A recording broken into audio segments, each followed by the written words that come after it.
জুমার দিনে দোয়া কবুল হওয়ার মুহূর্ত সম্পর্কে অনেকগুলি মত আছে। হাফিজ ইবনে হাজার রাহমাতুল্লাহ আলাইহি ফাথুল বারীতে মানে বুখারী শরীফ ভাষ্যে 40-এর বেশি উক্তি উল্লেখ করেছেন। তার মধ্যে দুটি সবচেয়ে বেশি প্রসিদ্ধ হাদিসের মধ্যে আছে, দুইটি।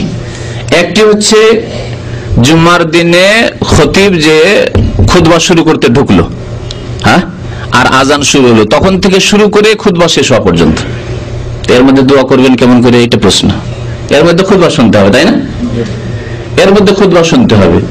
যখন আজান চলছে দোয়া করেন, আজানের জবাব দেন, দোয়া করেন। আজানের শেষে যে দোয়া করছেন তার মধ্যে একটু দোয়া করে নেন। দুই খুতবার মাঝখানে ইমাম সাহেব বসছেন, তখন একটু দোয়া করে নেন। এভাবে দোয়া করা যেতে পারে, এর উপর আমল করা যেতে পারে, যেটা আমি ব্যক্তিগত দুই খুতবার মধ্যখানে আমল করি। তবে হাত উঠিয়ে জরুরি না, বিনা হাত উঠাতে দোয়া হয়, দোয়া হাত উঠিয়েও যেমন হয় তেমন বিনা হাত উঠাতেও দোয়া হতে পারে। আল্লাহর কাছে দুনিয়া এবং আখিরাতের কল্যাণ যা কিছু চাওয়ার চান, ওই আধা মিনিট 1 মিনিটের মধ্যেই চান।